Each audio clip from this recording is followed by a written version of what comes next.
Mesdames et messieurs, chers amis, merci à tous de votre présence.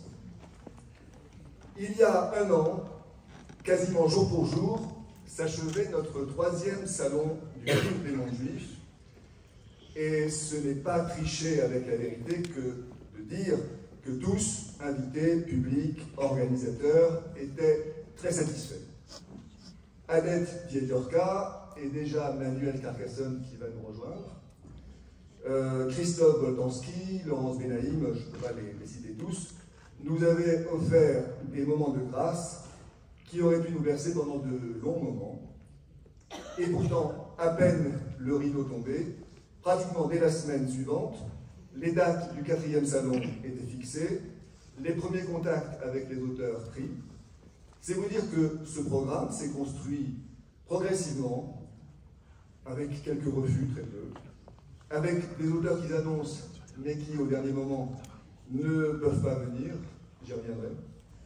Et puis, surtout, évidemment, ceux qui seront là ce soir et demain toute la journée, et qui nous promettent un 4e salon de très haut niveau.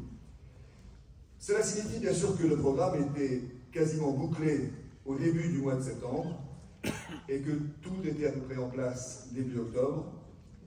Évidemment, l'actualité du Proche-Orient nous a tous bouleversés et les massacres du 7 octobre sont dans toutes les mémoires. Des bébés, des femmes, des enfants, des personnes âgées, des jeunes en train de danser, plus de 1200 victimes, 240 otages emmenés par la force à Gaza. Et en France, depuis ce samedi noir, un regain d'antisémitisme qui fait peur à tous. Nous aurions pu revoir notre programmation pour coller davantage aux événements, ou bien, comme certains nous le conseillaient, annuler carrément cette manifestation pour tenir compte des problèmes de sécurité. Mais la bonne réponse s'est imposée à nous. Nous n'avons rien changé et nous ne changerons rien. Il ne sera pas dit que les terroristes du Hamas auront réussi à perturber jusqu'à des manifestations culturelles on ne peut plus pacifiques. Et même si nous avons accru nos mesures de sécurité à l'entrée, ne soyons pas naïfs tout de même, nous avons choisi de maintenir dans sa totalité le programme prévu. Une semaine après le rassemblement émouvant de centaines de personnes sur la place de la Comédie contre l'antisémitisme et pour la République à Montpellier, nous continuons de nous tenir tous debout face à l'adversité. Nous ne voulons rien changer, mais parfois nous ne commandons pas aux événements. Il faut croire que l'épidémie de Covid est repartie, puisque hier, 2 de nos invités nous ont dit qu'elles étaient invitées et qu'elles ne pourraient pas venir. Nous n'aurons donc pas Michel Fitoussi. Eva Illouz m'a dit hier qu'elle ne venait pas. Et aujourd'hui, elle m'a dit qu'elle venait. Donc elle sera là demain. Je regrette pour Michel Fitoussi parce que c'était un moment intéressant du salon. Mais vous aurez demain, en échange, la bonne surprise de découvrir parmi les intervenants Claude Askolovitch, que les auditeurs de France Inter connaissent bien. C'est lui-même qui nous a proposé de venir avec sa maman que nous saluons, dans la bonne ville de Montpellier, qu'il connaît pour de nombreuses raisons, paraît-il. Et vous pensez bien que nous n'avons pas hésité une seconde à l'intégrer à notre programme. Ce sera demain à 16h45. En tout cas, c'est le signe aussi de la bonne image de Montpellier et le signe que notre salon commence à être connu et reconnu dans les cercles parisiens. Si vous avez eu, comme je le pense, notre brochure entre les mains, vous avez pu apprécier la qualité, le nombre des auteurs présents, et nous avons été chaque fois très touchés par les retours spontanés et chaleureux de chacun et chacune d'entre eux ou d'entre elles, y compris de Jacques Attali et de Toby Nathan, qui ne sont pas là, mais qui avaient d'abord donné leur accord et puis qui ne vont pas venir finalement. Merci donc à vous tous, mesdames et messieurs les auteurs, qui nous avez fait l'immense plaisir d'accepter notre invitation pour cette manifestation consacrée au livre. Et si, l'année dernière, nous avions une thématique unique, puisque notre programmation tournait autour des récits de filiation. Cette année, nous serons beaucoup plus éclectiques, même si ce que nous appelons le franco-judaïsme concernera une grande partie des livres présentés. C'est ainsi que notre première table ronde ce soir réunira un ancien ministre de la République, Vincent Payon, un professeur associé à Sciences Po, François Heilbronn, sur le thème « Juifs de France, Juifs en France ». À travers des personnalités consacrées par l'histoire, c'est toute une réflexion sur le rôle et l'apport des Juifs de France dans tous les domaines que nous aborderons, en même temps que nous évoquerons l'évolution de la situation des Juifs en France, dont on pourrait dire qu'elle est faite de haut et de bas. Peut-on encore dire heureux comme un Juif en France? Et donc, cette notion de franco-judaïsme qui fait référence à une dimension juive héritée et une identité citoyenne acquise ou à acquérir. Je voudrais remercier aussi Pierre Assouline, membre de l'Académie Goncourt, qui nous présentera son dernier livre, Le Nageur, qui retrace dans un récit bouleversant l'histoire d'Alfred Nakache, d'abord champion de natation, puis déporté à Auschwitz, et dont on connaît les liens avec notre région. Saluer Caroline Goldman, spécialiste de la psychologie des enfants et des adolescents, qui a animé les matinales de France Inter tout cet été, et avec qui nous parlerons d'éducation et de confrontation à la loi. Et la grande sociologue Eva Illouz et la grande romancière Ariane Bois, que j'aperçois, voilà. Sans oublier nos auteurs en région, vous avez pu en découvrir quelques-uns cet après-midi, dont la production s'enrichit d'année en année d'œuvres remarquables qui vous seront présentées tout au long du salon. Quelques nouveautés à souligner: 2 grandes maisons d'édition, les éditions Stock et les éditions de l'Antilope, seront présentes. L'une, Stock, seront présentées par son directeur Manuel Carcassonne, qui nous a encore été d'un précieux secours pour constituer notre programme, et qui nous vient auréolé de son très récent prix Renaudot Poche pour son roman Le Retournement. Les félicitations. Et l'autre, les éditions de l'Antilope, par sa cofondatrice Anne-Sophie Dreyfus et un de leurs plus grands auteurs, Henri Razimov. Une lecture poétique et musicale en images nous permettra de découvrir le grand poète israélien Roni Somek et son traducteur et notre ami Michel Ekardelian. Un hommage demain matin à l'immense Joseph Kessel, qui a écrit exactement il y a 80 ans Le Chant des Partisans, hommage que l'on rendra à partir du roman graphique Joseph Kessel, l'Indomptable, qui nous sera donc présenté demain matin par ses auteurs Judith Cohen-Solal, qui est là, et Jonathan Ayoun, qui va arriver. Et n'oublions pas l'exposition dans cette même salle de quelques œuvres de notre ami Saïd Sayag. Saïd est d'abord pour nous calligraphe et peintre, mais il est aussi docteur en histoire, agrégé d'arabe, romancier, poète, traducteur, et rappelons qu'il est l'auteur de l'Arbre de vie, ce magnifique logo qui orne toutes nos publications. Nous bénéficions à nouveau cette année du cadre magnifique de la salle des rencontres de l'Hôtel de Ville, l'occasion de renouveler nos remerciements à la ville et bien sûr à son maire, M. Michael Delafosse, dont la présence pour la 4e année consécutive marque l'attachement, la fidélité et l'amitié qu'il porte à notre association. Et remercions aussi la région Occitanie et son distingué représentant, notre sénateur et non moins fidèle ami Hussein Bourgi, le département de l'Hérault, bien sûr, représenté ce soir par Jean-Louis Joly, qui est vice-président, mais aussi tous nos partenaires, la presse, les associations qui nous soutiennent depuis l'origine, et tous les bénévoles de Sepharim, qui depuis 1 an ont consacré tant de temps et tant d'énergie à cette organisation. Notre manifestation est jeune, mais elle marque une réalité incontournable.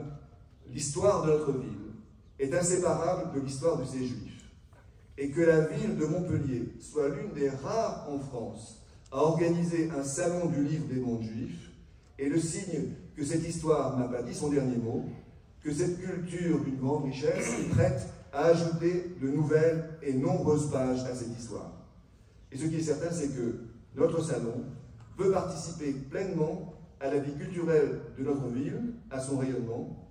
Et n'oublions pas ce que je tiens à rappeler à chaque occasion, Montpellier, future capitale culturelle de l'Europe pour l'année 2028. En tout cas, c'est ce à quoi nous travaillons tous ensemble.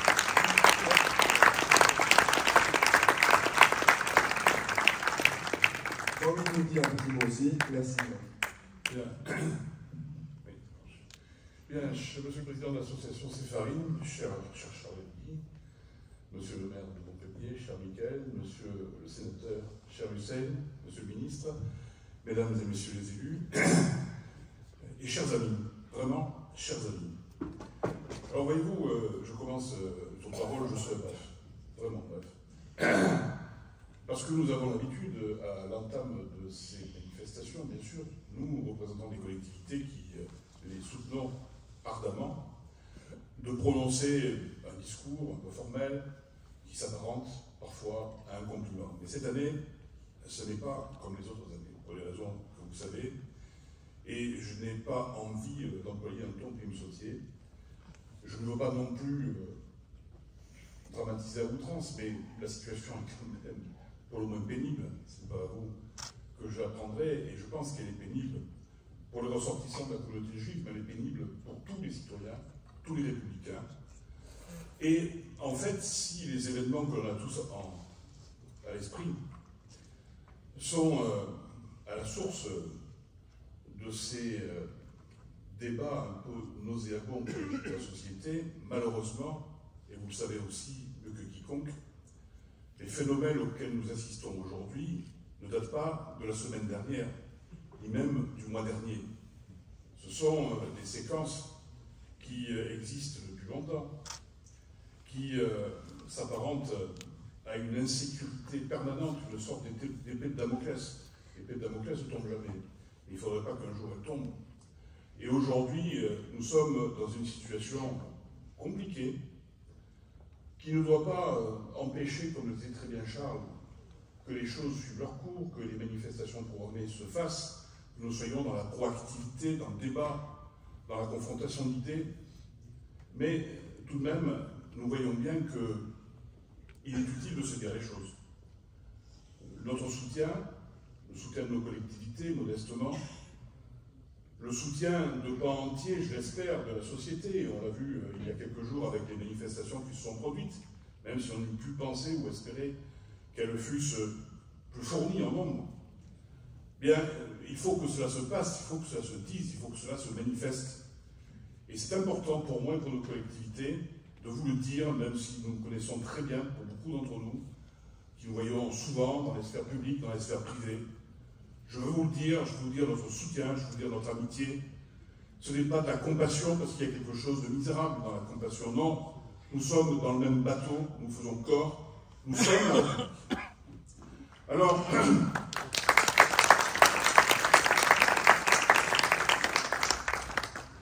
il faut le manifester, tout ça. Et c'était effectivement le sens des manifestations de la semaine dernière. Il faut le manifester sans doute davantage. Il faut tenir le haut du pavé. Il faut que les républicains aient un rapport de force à leur mesure, non pas un rapport de force conflictuel, agressif, guerrier, mais un rapport de force positif, fait de conviction. Vaste sujet, aurait dit le général de Gaulle, mais tout ce qui est ressorti à la conviction, à l'entraînement, à l'explication, à l'éducation, c'est sans doute la priorité des priorités du moment. Et je ne veux pas être trop long, je voudrais dire que les collectivités que nous représentons sont pour cela des outils, parmi bien d'autres, qui sont à votre disposition pour aider à affirmer des messages, à expliquer des choses, à dire l'histoire, à combattre les présupposés, à ne pas ployer lorsqu'il y a des agressions, pas seulement des agressions physiques, mais aussi des agressions verbales.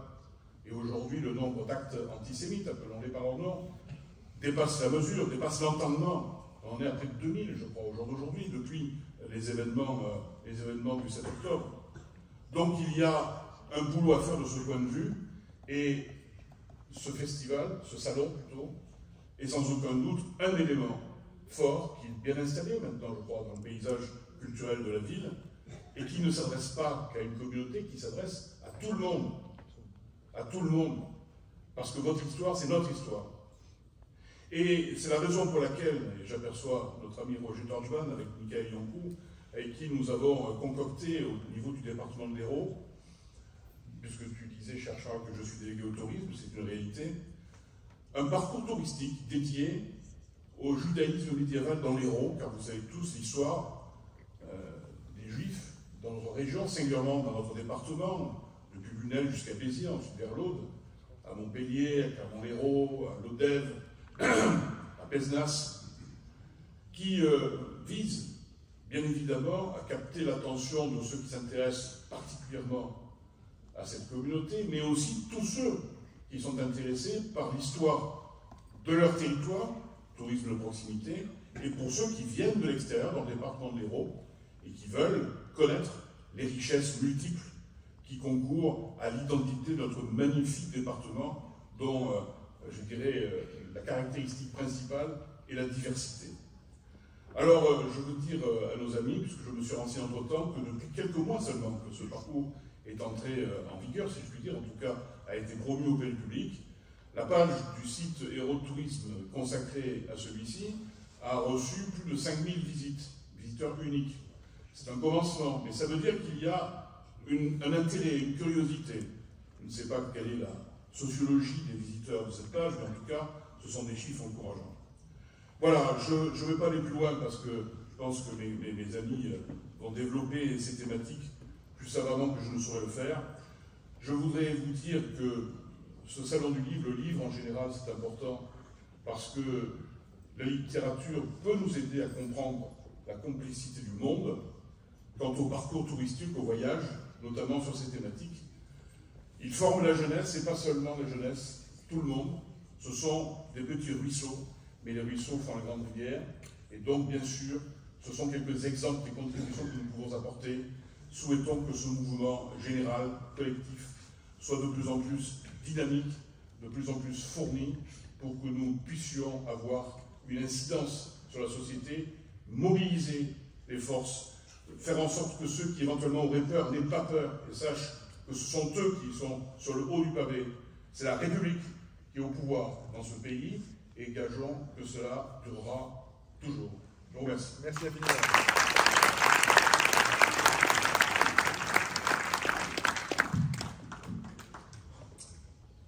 Monsieur le Président, Monsieur le maire, cher Michael, Monsieur le vice-président, cher Jean-Louis, je voudrais saluer dans l'Assemblée mon ami Vincent Payan. Monsieur le ministre, c'est un plaisir de t'accueillir ici à Montpellier. Je voudrais souhaiter la bienvenue à notre collègue et ami maire de Palavas-les-Flots, Christian Jean-Jean. Cher Christian, merci beaucoup de ta présence. Mesdames et messieurs, et pour beaucoup d'entre vous, chers amis, vous me permettrez à travers cette formule familière et sincère, vous le savez comme toujours, de saluer celles et ceux avec lesquels nous travaillons tout au long de l'année autour des projets que vous avez à cœur de monter, autour des manifestations, parfois graves, mais aussi parfois heureuses, qui nous rassemblent tous et toutes. Je prends la parole en ma qualité de conseiller régional représentant Carole Delga, mais aussi en ma qualité de sénateur de l'Hérault. Merci beaucoup, cher Charles. À travers toi, je remercie toute l'équipe d'organisation de ce 4e salon du livre des mondes juifs. Cette année, vous avez choisi d'interroger, de questionner la place des Juifs, l'apport des Juifs de France à la République. Juifs de France, Juifs en France, c'est cette question, cette affirmation, cette interrogation qui va irriguer les échanges, les travaux pendant 2 jours. Elle va permettre, cette question, de mettre en perspective ce qu'a été l'histoire des Français de confession juive, qu'ils soient séfarades ou ashkénazes, dans leur diversité, dans leur pluralité, à travers des parcours de vie, à travers des histoires de famille, à travers ce que l'imagination peut offrir dans un roman. Et finalement, à travers tous les témoignages, à travers ces livres que vous nous offrez en partage, nous découvrirons ou redécouvrirons un peu mieux l'histoire de notre pays. Parce qu'effectivement, dans la plaquette que vous avez éditée, vous évoquez quelques grandes figures qui ont pour point commun d'être de confession ou de culture juive, pratiquants ou pas. Ils ont permis à la France, à la Ve République, d'être ce qu'elle est aujourd'hui. Élus, Léon Blum, Pierre Mendès France, en particulier, qui sont particulièrement chers au cœur d'un certain nombre d'entre nous. Pour ma part, c'est le cas, n'est-ce pas, cher Michael? Ils ont aussi pris une part active dans le domaine des libertés publiques à travers leur engagement dans la vie culturelle, dans le journalisme, dans les universités. Une part importante dans la vie scientifique, les médecins, les chirurgiens. Une part importante aussi dans le domaine culturel et dans le domaine sportif. Merci beaucoup de nous permettre d'évoquer ces figures, ces grandes figures que ces livres qui ont été consacrés vont aller parfois chercher et sortir de la nuit froide de l'oubli. Il y a quelques noms que j'ai lus avec plaisir, que j'ai revus avec plaisir, et je me dis c'est bien de les mettre à l'honneur. En tout cas, il y a plusieurs noms qui m'ont inspiré, il y en a un en particulier dont je voudrais faire une petite annonce. Vous le savez, Alfred Nakache a des liens très forts avec notre région.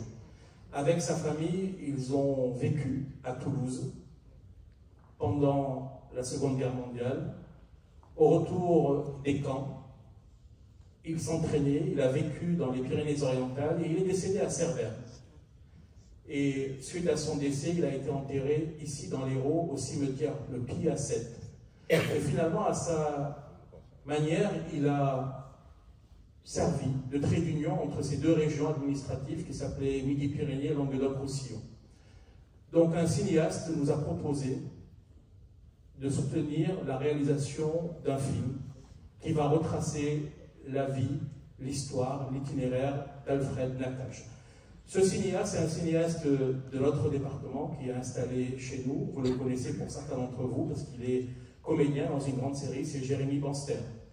Donc c'est Jérémy Banster qui nous a proposé ce projet, naturellement avec Carole Delga, avec mes collègues du Conseil régional. Nous soutenons ce projet. Lire un livre, c'est toujours une lucarne qu'on ouvre sur le reste du monde et on découvre parfois des histoires, on découvre des parcours de vie, on découvre des histoires d'une famille née à Constantine, qui arrive ensuite en métropole et qui est confrontée aux affres de la guerre. Mais parfois pour des jeunes ou pour des moins jeunes, c'est très difficile de leur faire prendre un livre et d'ouvrir un livre. Et il nous a semblé intéressant avec l'équipe du Conseil régional de soutenir ce film pour tout le monde, pour le grand public, mais aussi pour s'en servir comme un outil destiné à nos lycéens, à nos jeunes qui doivent voir ce qu'a été l'histoire de leur pays. Pas uniquement à travers des conférences, pas uniquement à travers des expositions, nous le faisons déjà, pas uniquement à travers des voyages mémoriaux, nous le faisons déjà et nous continuerons à le faire, mais aujourd'hui tout le monde s'accorde à dire qu'il faut trouver de nouveaux outils pour s'adresser à la jeunesse. Nous l'avons fait ici avec vous, à travers le DVD des courts-métrages, pour démonter les préjugés, les stéréotypes qui provoquent la discrimination, qui provoquent les agressions.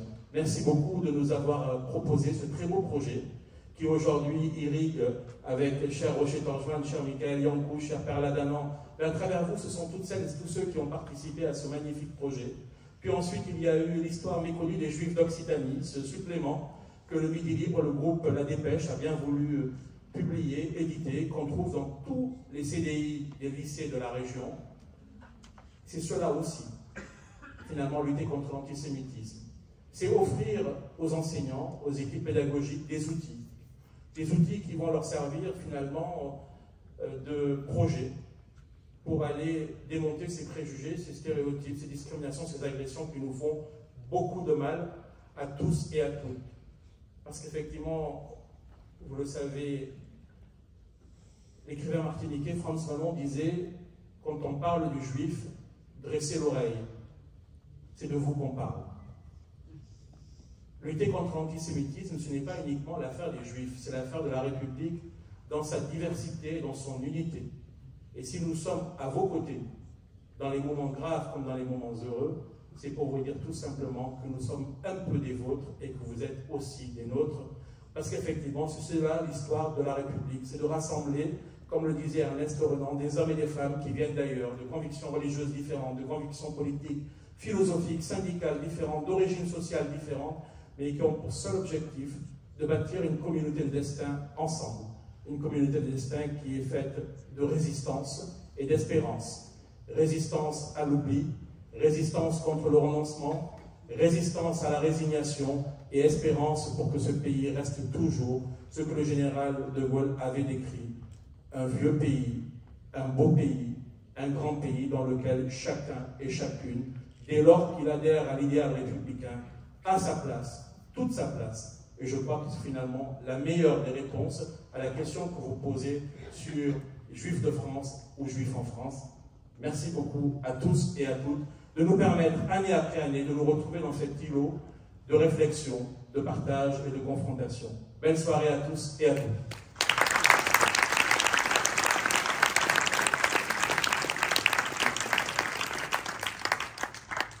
Merci beaucoup, Hussein, de ta présence. Tu dois nous quitter parce que tu es attendu à 7 pour rejoindre la ministre de la Culture que j'ai quittée il y a quelques instants, ce qui explique mon retard. Je te salue. Je veux saluer Monsieur le ministre, cher Vincent Payan, c'est un grand honneur que de vous recevoir ici, à l'hôtel de ville de Montpellier. Je salue évidemment Jean-Louis Gély, cher Charles, Monsieur le Président, j'y reviendrai. Cher Christian Jean-Jean, merci, cher ami, d'être là ce soir parmi nous, chers amis. Chez vous. Chez vous. La maison commune. Il est pesant le contexte, tout le monde l'a dit, mais je me dois de le dire. Je veux à cet instant, en tant que maire de Montpellier, adresser nos pensées aux otages, à leurs familles, à leurs amis. Leurs visages sont sur le parvis de l'hôtel de ville, comme nous l'avons fait pour d'autres otages. Cela est essentiel. Certains m'ont dit, mais tu es fou. Et j'ai dit, mais pourquoi? Parce qu'il va y avoir des problèmes. Ah bon? Et donc, je devrais reculer? Certainement pas. Si le maire recule, tout le monde recule. De la même manière, ce salon, cher Charles, nous nous sommes vus il y a quelques jours, où j'ai souhaité avoir un échange trop bref avec l'ensemble des représentants de la communauté, ici au 8e étage du bureau, et nous avons évoqué, pas question d'annuler. Pas question d'annuler. Parce que si nous annulons un événement de la vie intellectuelle de notre ville, nous cédons à la peur.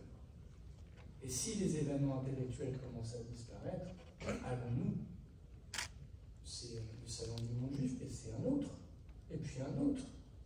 Et donc au final, ceux qui imposent la terreur, le Hamas, qui a tué les innocents ce 7 octobre, gagnent aussi ici. Et moi, et nous, ne céderons jamais. Je veux le dire avec beaucoup de force. Parce que lors de cette entretien, mon ami Michael Yankou, que je veux saluer, tant il contribue par sa connaissance à nous illuminer, m'a dit, monsieur le maire, avec beaucoup de respect, m'a dit, mais nous sommes une petite communauté. J'ai dit, mais il y aurait un seul citoyen juif Montpellier, je tiendrai exactement le même propos. Ce n'est pas une question de taille, de poids, c'est une question de valeur. Et au fond, le thème de ce salon a un profond écho avec ce qui se passe en ce moment. La question que doivent se poser les Françaises et les Français sur est-ce que nos concitoyens d'origine, de confession juive, ne sont pas menacés, ont peur? Comment nous faisons? Question qui a traversé l'histoire de notre pays. Et dimanche dernier, partout en France, les gens ont manifesté. Il y a des débats sur le nombre, peut-être. Moi, je voudrais vous dire, depuis une semaine, je me fais tirer les oreilles. Les gens me disent, monsieur le maire, on n'était pas au courant. Monsieur le maire, on n'a pas marché. Monsieur le maire, il fallait nous écrire pour nous. Écoutez, on a fait tout ça, on était 2000, c'est bien, mais il y a eu un élan de soutien. Il y avait certes des gens qui n'étaient pas physiquement, on dit où sont les jeunes? Les jeunes, les mobilisations des jeunes, monsieur le ministre, c'est que c'est pas toujours mais ils l'ont dit. Et d'ailleurs, les sondages qui viennent de sortir disent le profond soutien à ces marches. Et je crois qu'il ne faut pas douter de la France. Il faut être France et en affirmer ses valeurs. Parce que c'est comme ça que nous allons traverser cette épreuve. C'est vrai, cette résurgence contemporaine de l'antisémitisme depuis le 7 octobre. Mais votre serviteur sait que depuis longtemps, depuis le début du XXIe siècle, il y a une résurgence de l'antisémitisme. Je dis votre serviteur parce que je vois des visages amis avec qui je porte ce combat depuis longtemps. Élu à la culture d'Hélène Mandrou, nous sommes la première ville à avoir demandé que Dieudonné s'arrête. Quand il était sur la scène du Zénith en 2008, je me souviens très bien de cela, décembre 2008, où il était avec Robert Florisson devant Jean-Marie Le Pen et Marine Le Pen qui applaudissait le trait d'humour, la violence de cet acte. Florisson, le négationniste, celui qui pensait que l'expérience d'Alfred Nakache et de sa famille ne pouvait pas avoir lieu. Et donc, nous savons bien qu'il y a une résurgence de l'antisémitisme. Nous l'avons vu, au demeurant, lors des manifestations anti-vax, ou parfois dans les rues de France, et hélas, y compris celle de cette magnifique ville de Montpellier. Un nom ne doit pas être oublié dans le rang des antisémites notoires. Cassandre Fristo, cette professeure d'allemand, candidate du Rassemblement national, fort heureusement radiée de l'éducation nationale, qui était là et qui avait cette pancarte antisémite. Et alors, les événements du 7 octobre ont déclenché d'autres. Évidemment, je l'ai dit sur les marches de l'Opéra, Ilan Halimi, Mireille Knoll, les enfants sans l'air, Myriam Montségo, l'hypercachère, tout ça nous renvoie à cette réalité qui doit nous interpeller. Et des fois, nous nous posons cette question, comment faire? Eh bien, il faut faire France. Se rappeler que ce pays, je crois, cher Vincent Payon, que vous le direz, est le premier pays à accorder l'émancipation aux Juifs. Et ce n'était pas sous la République. Elle n'était pas encore proclamée en 1791. Le premier pays du monde à donner l'émancipation aux Juifs. Un reportage de France 5 l'a très bien rappelé sur les origines de l'antisémitisme. Notre pays a traversé des épreuves liées à l'antisémitisme. Il venait de la gauche quand c'était le préjugé autour de l'argent. Il a été celui de l'extrême droite avec l'ineffable Drummond. C'était l'affaire Dreyfus, dont la France républicaine est sortie beaucoup plus forte.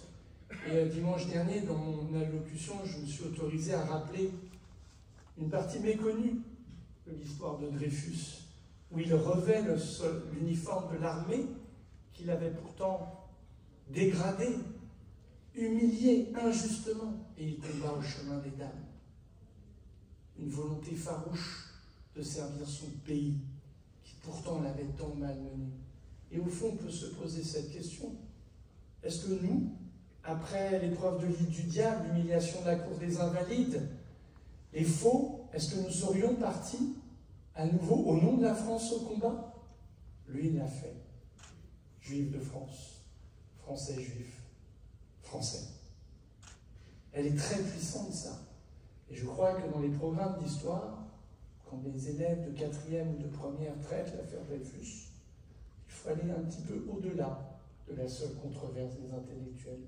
Voilà peut-être une réponse à la demande de Jonathan Arfi, président du CRIF. Peut-être une contribution. Je ne voudrais pas être plus long, mais je voudrais remercier tous les auteurs qui viennent. Je voudrais saluer les éditeurs qui font le choix de les défendre. Vous dire combien cette manifestation, ici en cette mairie, symbolise la vitalité intellectuelle de notre ville. Je l'avais dit ainsi l'an passé. Notre ville, où nous devons être fidèles, tu as, cher Charles, lancé un grand plaidoyer pour capitale européenne de la culture, au carrefour de nos imaginaires. Et nous rappelons que Montpellier, c'est ce carrefour. Cher Michael, tout à l'heure, Madame la ministre de la Culture était rue de la Barallerie. Et nous nous sommes arrêtés devant le Mikvé. Et bien moins savamment que toi et tes chers parents, pour qui j'ai une tendresse infinie et une reconnaissance éternelle, j'ai rappelé le rôle du Mikvé dans la ville. Et j'ai rappelé que Montpellier était un carrefour, que nous devions la prospérité de notre ville. Nous, alors, pour ceux qui ne la connaissent pas, la ville, enfin beaucoup la connaissent, mais on est né sur un tas de pierres. Le Pérou, les pierres, le Clapas, la pierre. Moi, j'ai rarement connu un tas de pierres aussi fertile, hein, parce qu'il a été carrefour. Parce qu'il a été carrefour, et Hussein faisait référence à la formidable publication juive d'Occitanie, parce que le savoir arabo-musulman, qui était le savoir médical, récupéré des Grecs, des Romains, fut traduit par les médecins juifs de Montpellier, et notamment la grande dynastie de traducteurs des Ibtibon pour rencontrer le savoir médical des chrétiens. Et que ici, l'édit de tolérance, on pourrait le nommer ainsi, de Guillaume VIII, a fait que ce carrefour a permis aux idées de se rencontrer, à la science médicale de progresser, la botanique, la pharmacie. Je ne ferai pas cette longue histoire. Mais donc, au fond, c'est la rencontre, c'est l'altérité, c'est le carrefour qui doit vivre. Et donc, ce salon, cher Charles, et à travers toi, tous ceux qui l'ont organisé, vous y contribuez largement. La rencontre des idées, la rencontre des auteurs, les confrontations, celles de l'esprit. Continuons. C'est sans doute l'une des meilleures réponses que nous pouvons apporter. Nous nous sentons très impuissants face à ce qui se passe au Proche-Orient, même si nos pensées vont vers ceux qui sont victimes, les otages. Mais au fond, si nous perpétuons la tradition du dialogue, de la tolérance, si nous continuons à faire en sorte de s'adresser à l'intelligence des gens, eh bien l'intelligence continuera à répondre. Faire œuvre de culture, c'est contribuer à la culture de la paix. La culture de la paix, c'est ce qu'il y a de plus dur. Parce que faire la guerre, c'est facile de détruire. Construire la paix, c'est dur. Mais je crois que ce salon, qui s'inscrit dans la vie culturelle de Montpellier, eh bien, y contribue. Et donc, je veux vous en remercier très chaleureusement en formuler un souhait de réflexion féconde à travers les livres qui vont aller peupler nos bibliothèques. C'est important, le peuple des bibliothèques, mais surtout les moments de rencontre, d'échange avec les auteurs qui nous font la grande amitié de venir ou de revenir. Eva Illouz, qui était à l'Agora des Savoirs, mais c'est une invitation, cher Vincent Payon, à revenir à nouveau. Peut-être parler devant des lycéens, pour essayer de monter ça. Je prends le point, comme on dit. Voilà, je vous souhaite un très beau salon. Moi, je continue à être un défenseur de cet adage. Heureux comme un juif en France. En tout cas, je ferai tout pour dire heureux comme un juif à Montpellier, sa ville. Merci.